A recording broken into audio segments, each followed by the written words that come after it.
Wow, I'm gonna come back tomorrow. That was awesome. You've learned your roll tide and everything, haven't you? Oh, I have two young girls, 10 and 11, and an older daughter as well. We're not gonna get into that, but Daddy's going to Alabama. I'm going to talk to some students, and I said, "You guys know about Alabama?" "Nah, not really." I said, "Well, Roll Tide's kind of a big deal, and we found a spot we did years ago. I don't know if you guys have seen it. And I called them this morning before they get on the bus to go to school, and I didn't say good morning. I said Roll Tide, and they just started laughing because they knew. But yeah, I love that. That spot was one of my favorite spots ever. It was just great. It was so authentic, right? It really was. Absolutely. Well, before we get into what you do present day, which we'll spend most of the time on, I wanted to ask your origin story. Basically, when did you decide, yes, I'm going to work for ESPN, and how did that come to be? Well, I'll try to tell, some of you heard this already. I'll try to tell the Reader's Digest version. Basically, I had several multi-million-dollar offers and chose no, I didn't. I mean, I was about the same age as a lot of you. So raise your hand if you're a senior, right? I was you guys, right, when I joined the company. And it happened almost by accident. But I put myself in a position to be able to take advantage of the circumstances, and I'll try to tell it tight. But I was a senior at St. Bonaventure, and I worked in the sports information department, and we were a big basketball school. We made the tournament last year, small school. And I was an intern in sports information, and we were playing Villanova at home. And it was homecoming weekend, and we won last second shot, 1-2, and my work is done. And the poor SID from Villanova had to serve like 5 or 6 daily newspapers, and his work was not even close to being done. Now, I'm up in the press box looking down at the basketball court, and I see it's alumni weekend. There's going to be, they're bringing out tables, and there's the kegs, and I'm like, oh, this is going to be fun because we won. One of my good friends made the winning shot. It was awesome. So now I look to my right. I'm about sitting from here to where that camera is, and Mike, and the SID from Villanova is like, he's trying to make deadlines. And I'm like, oh, man. Like, I had a good angel, bad angel conversation. It's the only way to describe it. And the good angel said, hey, if you go help that dude, you graduate in May, maybe it'll help you find a job. And the bad angel said, well, yeah, but we won, and there's beer. And so I agonized for 30 seconds, felt like 30 minutes, and I went and I helped the guy.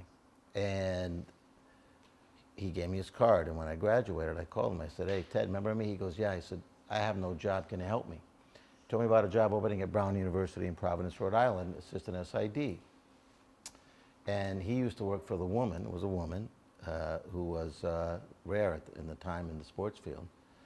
Trailblazer, great lady. Her name was Rosa Gatti, huge mentor of mine, and so she hired me at Brown.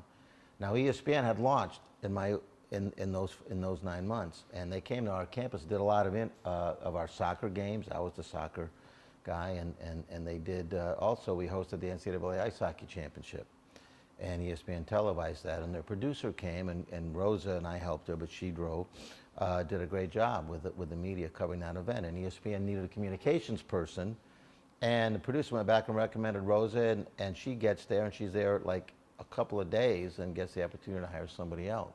So she calls me, you interested? And I said, damn right I am, and so she went there July 7th, I went July 14th, and I've been there ever since.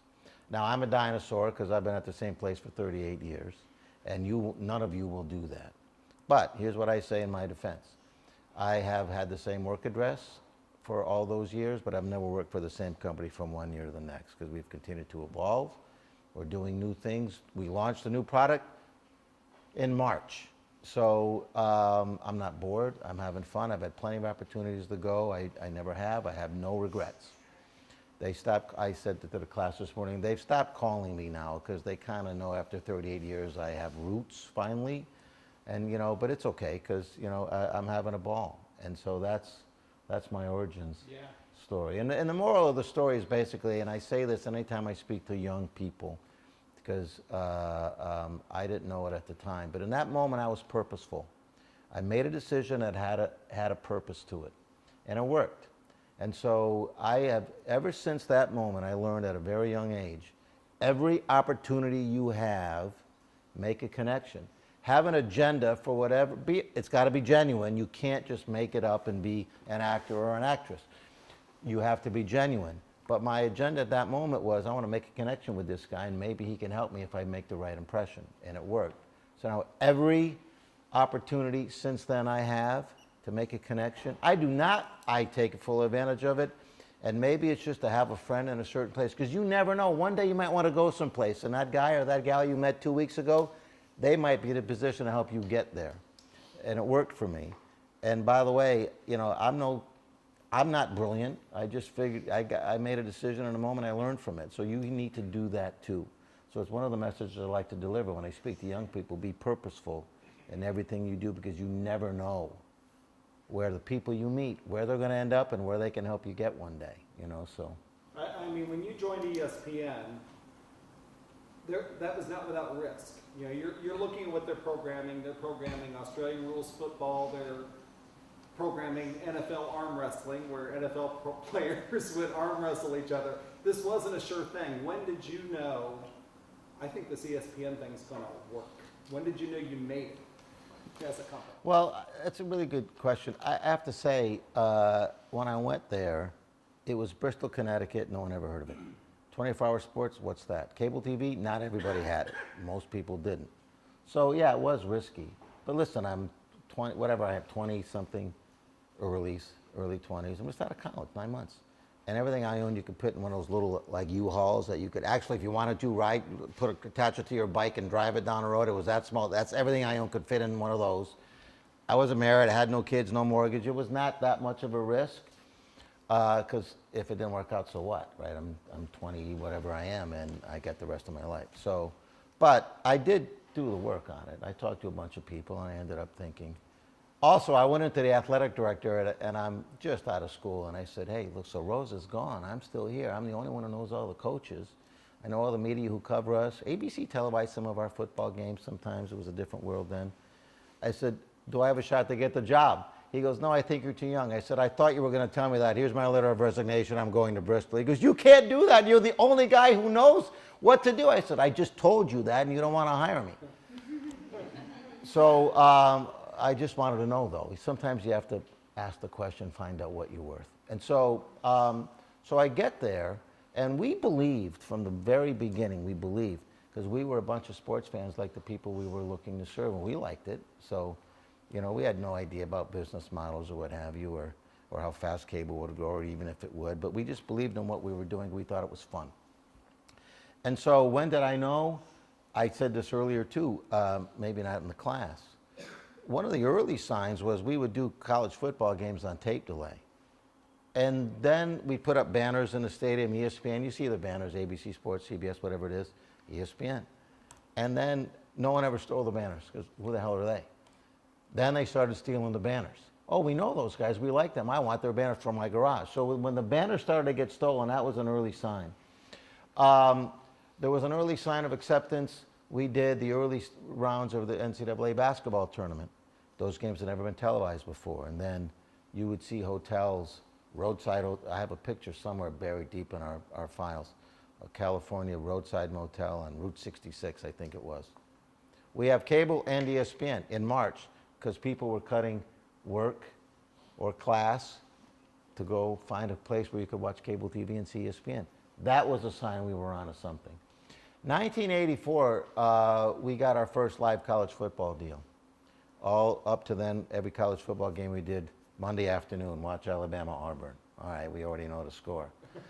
Okay, but you know, it's college football, watch it, it's Americana, you know, and they did, you know, and so, but in 84, a bunch of things had changed. I won't bore you with the details. We got our first live college football deal. That was a sign. And then we got a deal with Major League Baseball, and we got a deal, 8 years old, we have a deal with the NFL. And by then, you know, we made it. And so one of the really big moments in time was a sailing event called the America's Cup. It was, raise your hand if you grew up sailing.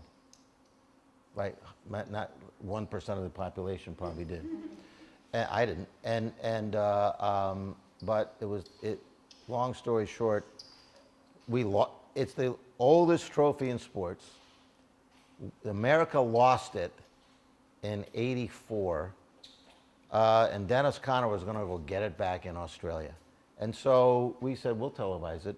It was live, beautiful pictures from the Indian Ocean, 2 o'clock in the morning, and guys on sailboats. And we did it, and it was a massive hit, massive. And that proved that cable and ESPN was resonating. Because, listen, I'm going to the Big East Basketball Tournament Championship in Manhattan. I'm getting in the cab, take me to the Garden. You work at ESPN? Yeah. I love that sailboat race you guys are doing. If we got the taxi drivers, we got everybody. and so there were signs along the way, and now here we are, and everybody knows, So, but there were moments in time where anecdotally, we began to make some money in '84. We weren't losing, and that was also, the follow the money. So. Yeah. Well, in the 80s and 90s, I think if you'd ask people, what is ESPN? The short answer was still a television channel. Yeah. Yes, you had ESPN radio. Yes, you were expanding into other platforms. For as long as most of these people have been alive, it's been way more than that. It's been a website. It's been an app. It's all, it's a lifestyle almost. If I asked you in 2018, what is ESPN? Your answer is?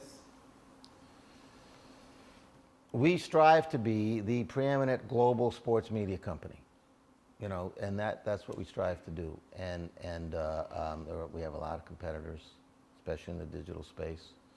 We're good with that. But I would say that would be how I'd answer that, Andy. And I said this earlier, I'm going to repeat it to the larger group. One of the secrets to our success, and we continue to be very successful, even with tremendous challenge now that the entire media industry is going through. Everyone would love to be us. That sounds arrogant, but it's true. I'd rather be us than the other guys, even with our set of circumstances and our challenges. But you get to a certain point where you're successful, and the instinct is, I want to hang on to what I have.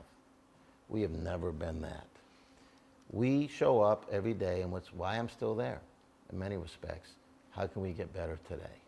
What are we going to do today to strive to get better? And we shoot high. Sometimes we miss, but we learn from the misses, and then we keep going. So, it's aspirational, that answer, but I think that's who we are. And what people don't see about our company is, look, if you Google ESPN, you might have many of the same complaints you see other people lodge against us, and it's all good. We like actually reasoned, thoughtful criticism because we can learn from it. The minute you think you have all the answers and those people are idiots is the minute you begin to fail, and we don't want to do that. But we are our own worst critics. And I told this story the other day to a guy, he forgot he did it. He joined us from ABC, and we were having a management meeting down in Orlando. We had just done something called Sports Century, top 100 athletes in the 20th century. You remember it, right? You were probably 8, but you remember it. And a good memory. And it was wildly successful. This guy, his first meeting, we're having this meeting, and for an hour we beat each other up. Like, we should have done this, that could have been better, this. And finally he said, hey, look, I know I'm the new guy. Do you guys know how successful that was? Like, that was unbelievable, and all I've heard is this was a little short, this could have been better. And we said, welcome to our culture, and he adopted it. So that's maybe tangential. Yeah. I gave you an answer then a little bit, but that's how we roll.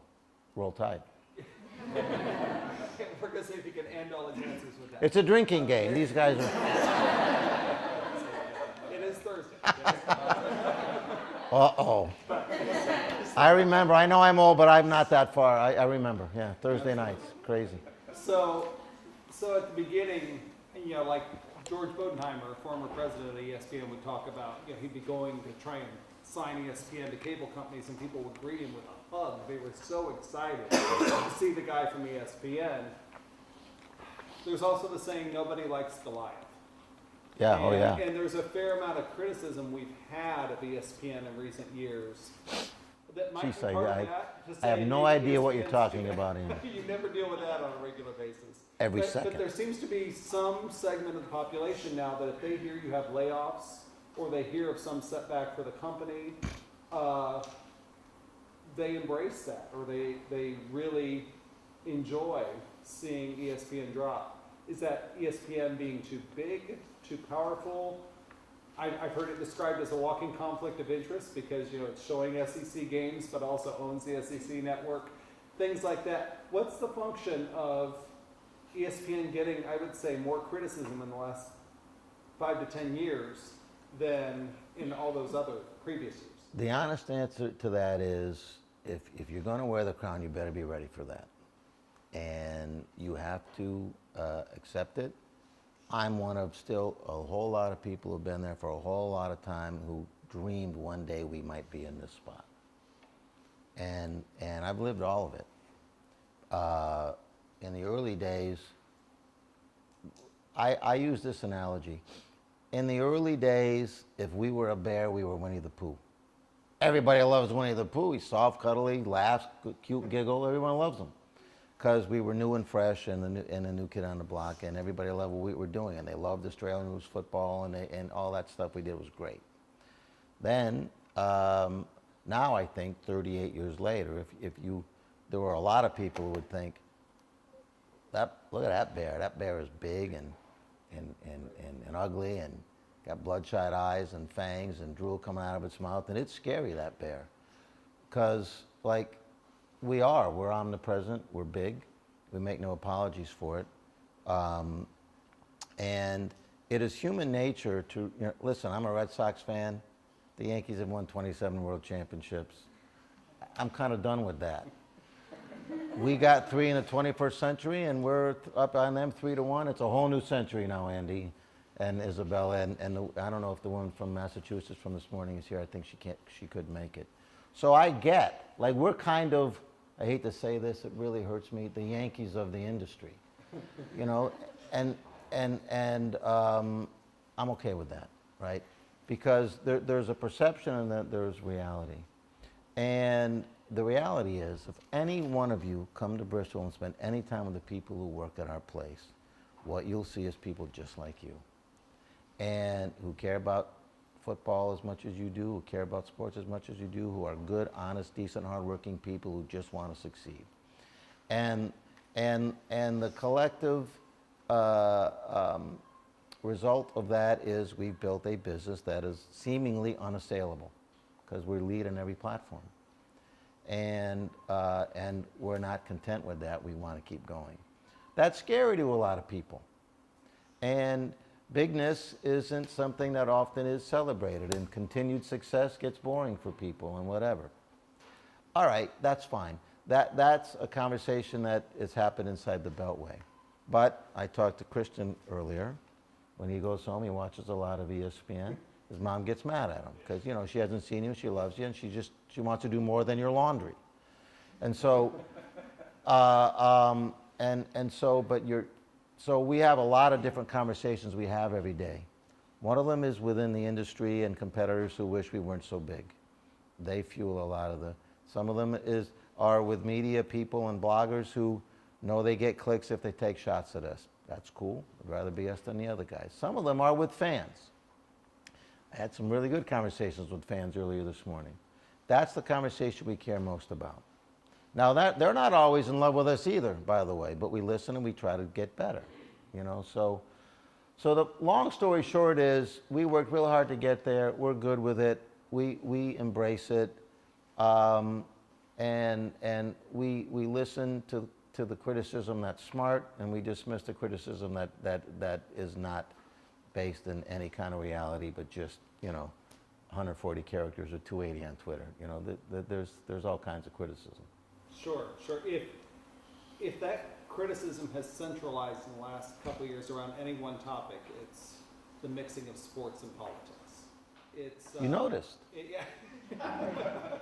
Very perceptive, Andy. I think especially the argument is that ESPN is a liberal organization, perhaps giving Jamel Hill a bit more leeway than, say, a Kurt Schilling with some controversial social media posts. Certainly you say diversity is in your DNA. Is it fair to say ESPN's a liberal organization or a political network in some way, a political media? That's a good question. I'm not upset you asked it. You are going to buy me an extra drink at dinner tonight, though, because you did. I'm kidding. It's legit.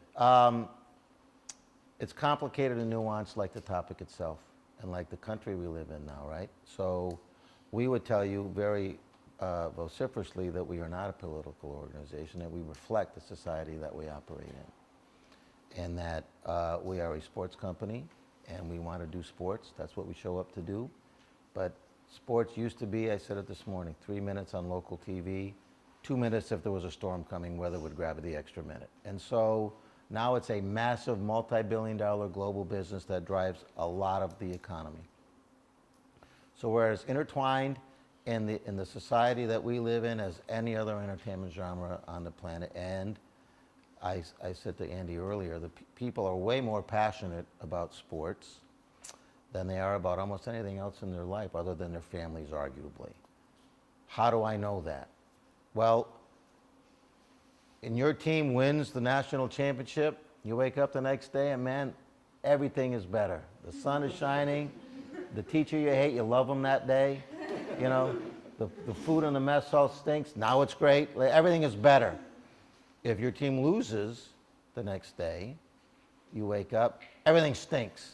You're upset about it, you're just in a funk.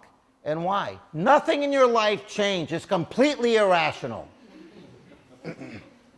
And so that's the passion that fuels sports, and that's the passion that fuels our business. So we start from a place of heightened emotion to begin with. Now, some of the things that we've been labeled political are actually more social and inclusionary than Republican or Democrat. We strongly believe that. People got mad at us for what we did with Caitlyn Jenner at the ESPYs. We knew that would be controversial, but two friends of mine are transgenders, and we felt like what Caitlyn went through was worthy of getting out there, and so that we don't think that was political. We just thought that was being inclusionary, and some of the other things we've done. Now Jamel was politics. And Jamal's a good friend of mine, and so we learned a lot going through that process. But we've reached a point now where what we believe is we are not a political company. We don't wish to be. We've been telling our employees that for a whole long time. We've been telling anybody who listens that. It's starting to get through. We've told the folks who work for us that people aren't coming to you for your thoughts on this political agenda or that political. They're coming to you for your thoughts on Alabama football. That's where you need to live. And people have gotten that message.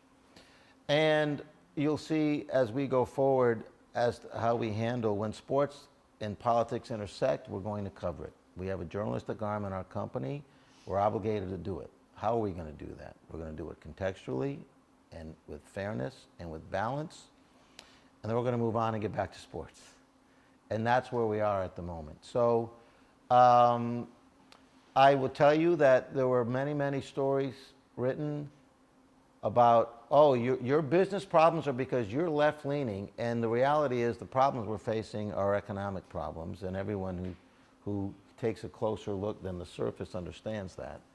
None of you are probably signing up for cable, or using your parents' passwords, or you're doing whatever you're doing.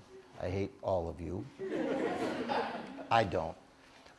You know, and that's a function of your economic circumstance at the moment. And when you graduate, you might be in a similar circumstance, you'll do the same thing. So now, that's not Republican or Democrat, that's economic.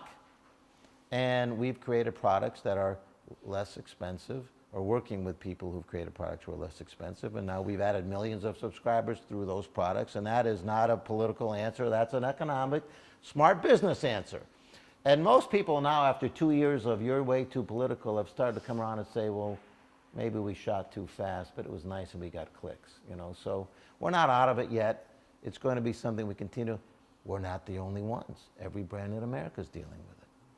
And it's okay, right? It's just a function of the times we live in. You can't dominate the sports media industry for 4 decades without innovating. So, there's the old saying, you don't skate where the puck is, you skate where it's going to be. Yeah, Gretzky said that. Right. So I got a great Gretzky story, by the way, at some point if we have time for it. Share that too. But the question really was, how do you figure out where to innovate, or what technological advances do you embrace and try and get ahead of the curve on? Basically, we embrace all of them. And we get there first. Our MO has always been be fearless, get there first, don't worry about the business model. And if it hits, you're already there. And if it doesn't hit, you just stop doing it. What have you lost? Not much. So I remember a meeting a whole bunch of years ago, HD. Now HD is like, of course it's HD. Like there was a time when should we do it or not? And we got in a room, and George, who's been here before, good friend of mine, I worked for him, we're colleagues, said, all right, we were building a 150,000 square foot new facility. And halfway through the building of this massive facility, we just had a meeting and we said, listen, HD is coming. Building's not done yet. Should we turn it into an HD facility and just go all in? And our driving force was, well, yeah, we should do that. Why? Because it's a better experience for fans. No one else was doing it, but we knew it was better for fans, and serving fans is, anytime, anywhere, that's our mission. We wake up every day, that's how we show up at work. All right, so we're going to do that. We're going to take out that machine, put this one in. But there were all kinds of HD. There was 1080p and 720, this and that. I don't know what the hell it was. They were just different. We had no cameras. There were hardly any trucks. But we said, we're going to do 1080, and we're going to do this. And the whole industry fell in line. And when the meeting was over, this was in 2 hours, we made this decision. And George, at the end of the meeting, said, all right, I'll call Bob, meaning Bob Iger. And we did it. And it hit. And the head of the Consumer Electronics Association said that our decision to go HD and do everything in HD was the lightning rod that drove the sale of televisions and everyone else going HD as well. So that was an example of just being fearless and being driven by the notion of, if it's a better experience for all of you, we're going to do it and we'll figure it out later. And you got to have a little bit of courage to do that. Now that worked. Then 3D comes around several years later. We're all in on 3D. That didn't work so well. And some people said, geez, I'm dizzy. I just vomited during the football game. I can't watch it. And I don't like wearing these glasses for 3 hours. And if I want to have a bunch of people over to watch the Auburn play Clemson, I got 18 pairs of glasses. I'm not going to go. There were many, many reasons why it wasn't. So we stopped doing it. But now, if 3D ever comes back in a big way, we know more than anybody. We know where to place the cameras. We know what cameras to use. We know how to make people less sick. We know all that stuff. And so we're ready. We got files and we got stuff and we got expertise, and we just filed it away. Now, it may never come back. But we're glad we did it. So, you don't learn by standing pat. You learn by trying and failing, and we're not afraid to fail or be criticized in the effort. There's different types of programming that you have at ESPN, and there's the really costly stuff, the billions of dollars you spend on NFL contracts or NBA contracts, but those are the things that draw subscribers in. Then you have lots of these talk shows, pardon the interruption, things like that, which largely are highly profitable because, they cost very little to produce and are basically paying for those contracts. How do you balance the types of offerings you have between the things that are game changers for someone to sign up and game changers for people to tune in? Yeah. That makes sense. Yeah, no, it's a really good question. You're right, studio program, shoulder programming, what have you, is essential to our business. People talk about our NFL deal and Monday Night Football is not what it used to be, and ESPN pays more money than anybody for 18 games, and it's a really bad deal for them. Guess what? They're wrong. They don't know how our business works. We have NFL highlights on your phone, my phone, like on a million different shows, on our app, on our website. All of it's monetized. It's 24/7, 365. Nobody else has a business model like us. Why do we pay more? Because we can monetize better than anybody, because we have a 24/7 presence across more platforms, leading in all of them than any of our competitors. So we don't buy just the games. We buy the whole. We haven't done a deal that is just television in about 10 years. And it works for us because fans are connected now 24/7. You're walking to class, you're checking, if you've personalized, you're checking your team or whatever's going on. And we built enough scale in all those places where we get paid a fair amount of money. So we can monetize better than anybody else. And so, our MO and the studio side still is what I just said earlier. We just launched a new product called ESPN Plus. Gentleman who knows about, dude, you're like, call Nielsen, get a box, we need you. And so you don't have to have a cable subscription to get ESPN Plus. It's $4.99 a month, and we've got thousands and thousands of games, and we have a sports betting show. We have a fantasy show. We're going to do stuff with recruiting. Kobe Bryant did detail. He broke down, the games of some of the best players, how he would attack if he were that player, so-and-so's defense or so-and-so's offense.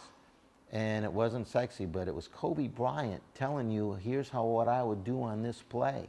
And you're watching film with Kobe Bryant, and it was unbelievable. And so never before has anything like that been done. But we put it on ESPN Plus because we wanted to bring value for the $49.99 a month. We don't know if it hit. Listen, there weren't a lot of bells and whistles in that show. It was Kobe Bryant, no music, nothing but boop, boop, boop on the screen.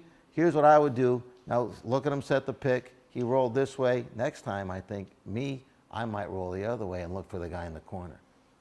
You didn't, no one's. I played high school basketball. I don't see the game like Kobe does, and I thought it was fascinating. So we have a lot of hours and a lot of platforms. So we'll try. Not like we'll try anything. You have to pass a certain muster.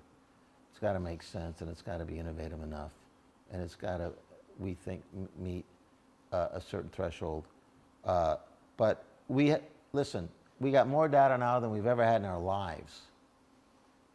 And we use it to make decisions, but some of it's still, we're sports fans just like you. We've been around a long time. Remember 20 years ago we tried it, didn't work yet. We think it might work now. Some of it's gut. And that's the way it works. All right, so let me ask, social media. All right, so we know we have to embrace this. This is a way of really connecting with your fans, things like that. And yet I know with your role as corporate communication, if I said right now, someone at ESPN is saying something that's getting a lot of traction on social media, you're assuming it's a headache. You're assuming it's something bad, not necessarily something positive that's gone viral. How do you get people to embrace a platform where often sometimes people feel like the best you can do is par? Where you're simply trying to avoid unforced errors. Well, we run towards it, actually, warts and all. We try to manage it as best we can. We have 1,000 people who would be considered forward-facing representatives of our brand. They're the folks you see on TV. They're the folks who you maybe read on any number of our screens. They're the folks you listen to on a radio network, whatever it is. And we are trying to develop as personal relationship with those people and all of you as we can. And social media gives us a wonderful way to do that. And so you got to take the good with the bad. And it's so we embrace it as a way to build relationships and build our personal brands as well as our corporate brands through those folks primarily. We have our Sports Center handle has, I think, 30 million followers. I forget what it is. I might be, and our at ESPN handle has probably way more than that. I don't keep track of it, but no one in our industry gets close to that. And so it's listen, you guys live on Instagram, you're living on Snap or whatever it is you're doing, probably less Facebook. Instagram seems to be the rising tide. We're there in a big way. We're creating shows that are indigenous to those platforms and true to our brand with younger people who, do highlights differently and what have you, and don't wear suits and all that stuff. And so we're just trying to get people to understand that yes, you're a private citizen, and yes, you care about certain things beyond who won the game last night. But you are not inseparable from the company you work for, unfortunately. When you see anybody like Jalen or Tua or Nick Saban, you see them, they scream Alabama. They do. They're private people, but they represent Alabama. They represent all of you. You want them to handle themselves in a certain way because you're proud of your school. We're no different. And so we just ask for people to understand that there are certain responsibilities that come with working for a brand like ESPN's. And we understand you're passionate about a lot of things beyond who won the game, but you just got to be smart about how you do it. And because you're working for us, and because we're paying you a lot of money, you've clearly proven that you have the ability to be clever and get your point across and not, take us down a rabbit hole. And so it's a process to get there, and we're a lot better now than we used to be. Sure. Well, I know I have other questions I can ask. However, we got 20 minutes left. I want to open it up for questions in the crowd. Who's got a question for Chris? Yeah. So as college students, I'm a freshman. What are things that I could get involved in that would look good on my resume to help me with jobs coming out of college? You got to do as much. Listen, I got a couple of professors here who are going to get mad at me, but classroom work is important. It is. You have to have a decent GPA. We are hiring people all the time who have tremendous practical experience. So it's rare we hire kids right out of college, but it's not as rare as it used to be, because the people who are graduating, all of you are graduating with tremendous practical experience because you've worked in a variety of internships or places on campus or what have you. We need you to be scuffed up a little bit, have made some mistakes already. And because this will sound arrogant, it's not. I remember when we were off Broadway and we could say whatever the heck we wanted and nobody cared. Now we sneeze, it's news in India. Like, that's the way it works. We're a global company. And so we want people, listen, we're not a monolith. We got a bunch of people who work there who are passionate and smart, making decisions every day in their job that could blow up in a second because of social media. So we want folks who've been in the game a little bit. Best thing you can do is get in the game, the media game, if that's what you're interested in doing, in any way possible, and demonstrate a level of proficiency or expertise or professionalism that is just enough that gets you in the door, and then we'll teach you, right? And so that's what it is. It's getting in the game. Our culture moves really fast and unpredictably all the time. We don't have 9-to-5 jobs. My job especially is not 9 to 5. Like you mentioned Twitter. Someone sends a tweet, a bunch of people are calling about it. It could be Saturday afternoon at 3 and my kid's got a soccer game. Doesn't matter. I got a phone in one ear and good play in the other. That's just, that's I've learned. We have to multitask. But you guys, it's great. You do it already. That's how you live your life. I had to learn that trait. And that's just how you roll all the time, So you already have a leg up than I did when I was you. But that's the best. And I would say I said this earlier, I'm going to say it again. You have to build relationships with people. A text message has never given anybody an opportunity. Not once. People do that. You got to get to know people. You got to know how to talk to them. You have to know how to look them in the eye and connect with them. You have to walk into a cocktail party at a school function and understand who's there and why they're there and what brings them together. What's the commonality and how do you connect to that? And how do you have a conversation with them to connect to that so they remember you? You got to get inside people's heads. Someday your name is going to be on a list, and when that person, male or female, goes down the list, I said this earlier, and they come on your name, you want them to smile. You want them to have a mental image about something you said, a story you told. I want her on my team because she got inside my head. You have to do that, and the only way to do that is to build personal relationships in a variety. If I don't talk to that guy, I'm not sitting here right now in the press box 38 years ago. There's somebody else. And we live in a world where you can communicate instantaneously through technology, and that's great and it's effective. I do it all the time. But you got to be able to connect with people. That's the biggest thing I'm going to tell all of you now. You have to build relationships. Put the phone down once in a while and get to know people. Another question. Looking for hands. One in the back. Hey, can you elaborate on how ESPN deals with backlash in the communication sense and what steps you guys take when a controversial story breaks? Yeah. The first thing we do, that's a really good question. That's how I live my life anymore. I do a lot of things for the company, but managing through issues is probably, arguably the most important. Forward facing anyway. The first thing we do is we assume we're going to fight every battle. A lot happens in the social space, but it moves really fast. Maybe it's going to stick, maybe it isn't. So we assume we see something start to roll a little bit. We assume, oh, that's going to be big. What should we do about it? And if it gets big, we're ready. And then we wait a little bit. And if it doesn't get big, we dodged one. You can't fight every battle. By the way, none of you should fight every battle. None of you should live your lives that way. And no company should ever be driven completely by an external agenda. It's whack-a-mole.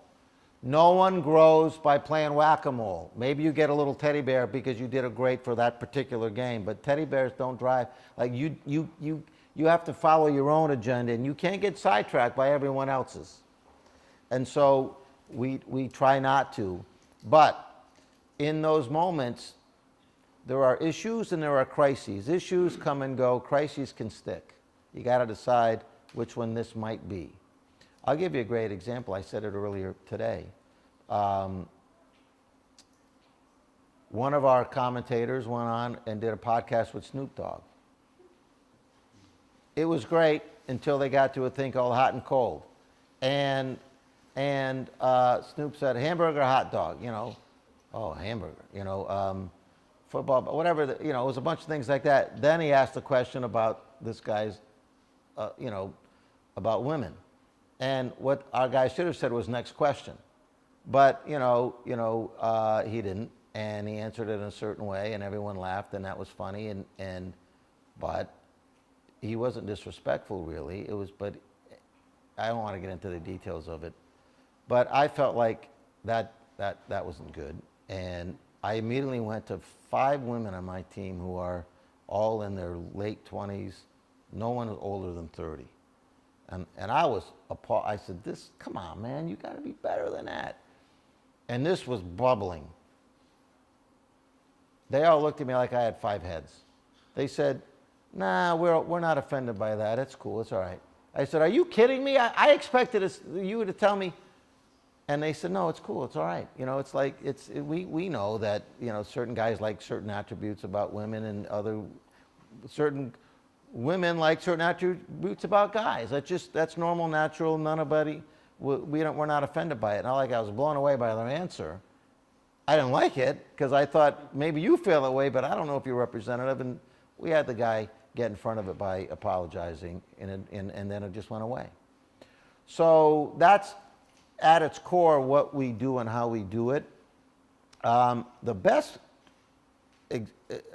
idea is is get in front of things is to just run your business right to begin with. And if you do things the right way and treat people right and make good decisions and develop a brand that people can trust, they'll excuse mistakes. It's a very forgiving society.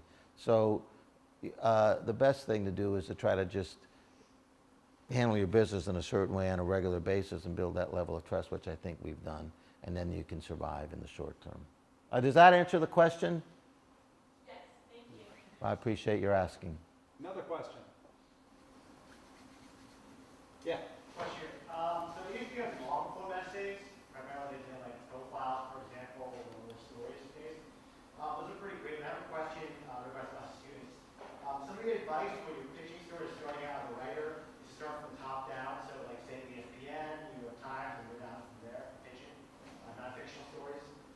If you're still an emerging writer trying to keep up your resume, if you don't have the extensive credentials, say like USA or other Times, something like that, would you recommend pitching to ESPN or find a great editor and try and pitch to them, or start somewhere else? I would, that's a really great question. I would recommend you, listen, shoot for the moon, don't think you failed if you don't get there, right? So, but you've grown in the process and you've made an impression perhaps. Persistence is important. Listen, you can create your own blog right now on Medium or any other place and develop a profile, and now it's just, and get your writing in front of people. I didn't have that opportunity. And so I had to rely on just the making the connection part.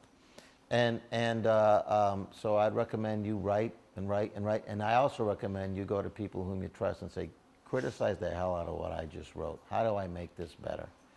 You got to have a really thick skin.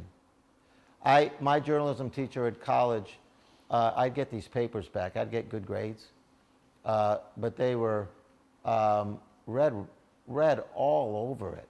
Like, maybe next time do this, maybe next time, in red ink, it was like, Jesus, but A, B, whatever it was.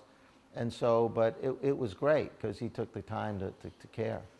So I would, and what's great too now about where you are now, where I wasn't then when I was you, there's so many blogs, there's so many.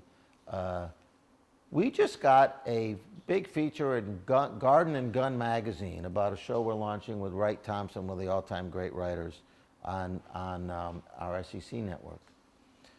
I've been here a long time. Never did I think Garden and Gun would be a place we'd have a piece in. But what that tells me is there's a lot of publications out there, and get published or publish yourself, and then try to get your stuff in front of people and just be persistent. You're going to fail more than you succeed, but as you said earlier, Hall of Fame baseball players hit 3 out of 10 in their Hall of Famers, right? So that's not a bad way to look at it. Sounds good. Thank you. You bet it. You bet. Good luck to you, man. I can tell you want to go places. I think that's great. We'll see. Did I see another hand coming up over here? Yeah, Chris. Was there ever a time where you were tempted with leaving ESPN? Oh, yeah. Several. I never left, obviously, duh. CBS wanted to hire me a bunch of years ago. I was young, early days of ESPN. Piece of advice, if you're going on a job interview, make sure you have the same color socks. I wake up that morning, and the interview's at CBS at 10. I put on my suit. I packed in the dark.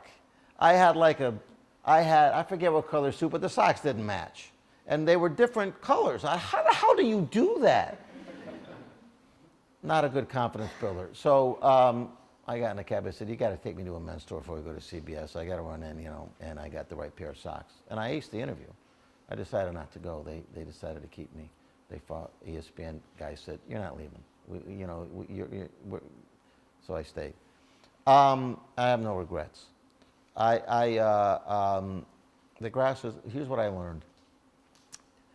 There are, and I tell this to my team all the time, because there was a time at ESPN where everyone got promoted all the time. It happened. We grew like maniacs. It was relentless and speedy, and it happened for 20 years. It's not sustainable. So now people get promoted less, but we reward them with new assignments, or we move them around the company a little bit and keep them fresh. So here's what I learned in the process that I'm going to share with all of you. There are tangible elements to your job. What's your title? What do you get paid? What are your benefits? Those are tangible. They're important. People move or become dissatisfied less because of those, but more because of the intangibles. So one of the reasons I never left, I could have made more money, I could have had a different circumstance, but I loved the company I worked for, I loved the brand, I loved the culture, I loved the people I worked with. I loved the fact that it was always something new, and I loved the fact that it was, you know, when you went to a cocktail party, people said, "Oh, you work at ESPN? Do you know Boomer? I love that guy." Or Stuart Scott was a good friend of mine, right? And so, none of those show up in your paycheck or help you pay your bills, but they're the reasons people stay or go. I never found a place when forced to have that conversation with myself, an honest one, that those intangibles were better anywhere else. So I hope for all of you that you get to a place at some point. You might have to move around more than I did. Like I told you, I worked for a different company every couple of years because we kept doing new things. To get those where the intangibles are just right and they match up okay with what you're paid. You know, it isn't just about that. Look, what you're paid is important, but you should not define success that way. When I got out of college, my best buddy from high school was a chemical engineer. He made 5 times more than I did. But he didn't have as much fun as I was having. And I caught up to him. And he got out of it. I'm still in it, you know, so anyway, there's all kinds of ways to build a career. Chris, we've got time for maybe one more question, right here. What would you say to somebody who wants to go into sports but don't necessarily know what avenue they want to take? Try everything. I would say that while you're a student, summers on campus, bunch of media on campus, I'm sure, volunteer, try a bunch of stuff. We have interns, we have 70 interns every year come to our company, or 50 or 60, 70, like 10,000 resumes, we hire 50, right? It's hard. But everybody who gets through, I tell them, you might not like this, but it's okay if you're in this element of our company and you find out you don't like it, it's okay, because why? Now you're smarter. You're not going to waste time trying to get there when you graduate or on the way to graduation. So I just think you have to try a bunch of stuff. We're in a process now in my department. I'm teaching everybody new skill sets. Like, it used to be if you were a good writer, that's all we needed, right? Now you have to be a good video shooter, a good video editor. You have to make really great graphics, because the content I want you to create should be as good as the content we're creating on every one of our editorial platforms. And you maybe didn't sign up for that when you went to college, but that's where we are now. So we love what you do in this, but now you got to do this, this, and this, and it's hard. Not everybody likes it, but that's where we are. You are all going to come out of here already knowing how to do that. You do it Listen. My daughter, she's 10 years old. She won her soccer tournament over the weekend. We had a big pool party at my house, all the families, all the kids. One of the girls grabbed her mom's phone and made a video of the party. It was better than some people on my staff do. She's 10 freaking years old. I said, I don't think I can hire you. It's illegal, but you're great. This is awesome, you know. But she's already playing with it. You guys have a head start. But I would just say do as much as you can. And find out what you love and then go down that path. You have an opportunity at a big place like this with the facilities you have to follow that path. And be fearless.